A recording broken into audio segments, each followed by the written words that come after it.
హిందువులు తులసి చెట్టును దైవంగా భావిస్తూ ప్రతిరోజు పూజలు నిర్వహిస్తూ ఉంటారు. ఇంటి ముందు తులసి మొక్క పచ్చగా ఉంటే ఇంట్లో ఆనందం వెల్లివిరిసినట్టే. ఇంట్లోని వారికి ఎలాంటి సమస్యలు రావట. అలాగే తులసి చెట్టులోని ఒక్కో మార్పు ఒక్కో దానికి సంకేతం అంటారు. మరి ఆ మార్పులేంటి, వాటిని మనం ఎలా తీసుకుంటూ ఉంటామో చూద్దాం. తులసి చెట్టుకు నీళ్లు పోయకుండానే మొక్క బాగా పచ్చగా ఏపుగా పెరుగుతున్నా దాని అనర్థంగానే భావిస్తూ ఉంటాం. ఇలా పెరిగితే ఇంట్లోని వారికి కలిసి రాదని భావిస్తూ ఉంటారు.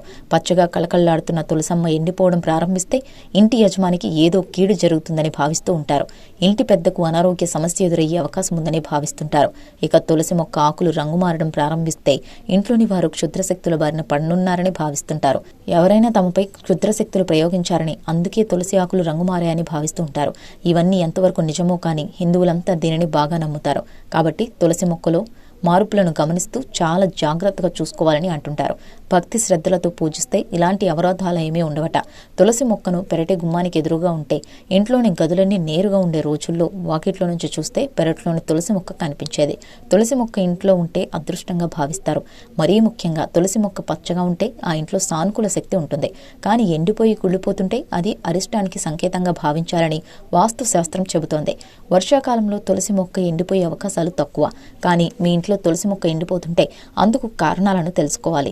తులసి మొక్క లక్ష్మీదేవి స్వరూపంగా భావిస్తారు. మీ ఇంట్లో తులసి మొక్క ఎండిపోతున్నట్లయితే మీరు ఆర్థిక ఇబ్బందులు ఎదుర్కోబోతున్నారు అనడానికి సంకేతం కావచ్చు. మీ ఇంట్లో పితృదోషం ఉంటే తులసి మొక్క ఎండిపోతుందని వాస్తుశాస్త్రం చెబుతోంది. మీ ఇంట్లో ప్రతికూల శక్తి ప్రభావితం అవుతే తులసి మొక్క ఎండిపోయే అవకాశం ఉంటుంది. తులసి మొక్క ఎండిపోవడం అనేది మీకు రాబడిలో నష్టం జరుగుతుందనడానికి సంకేతం.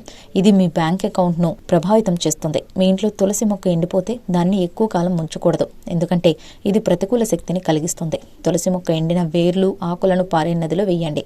చెరువు లేదా సరస్సులో కూడా వేయవచ్చు. ఎక్కడ పడితే అక్కడ తులసి మొక్కను పారేయకూడదు. ఎండిన తులసి మొక్కను తీసివేసే ముందు తులసి మంత్రం, మహాప్రసాదం సమర్పించిన తర్వాత తీయాలి. కొత్త తులసి మొక్కకు నీళ్లు పోసేటప్పుడు మహాప్రసాద జనని సర్వ సౌభాగ్యవద్ధిని ఆదివ్యాధి ఈ మంత్రాన్ని పఠించాలి. తులసి మొక్కను ప్రతిరోజు పూజించాలి. ఆదివారం మినహా ప్రతిరోజు తులసి మొక్కకు నీరు పోయాలి.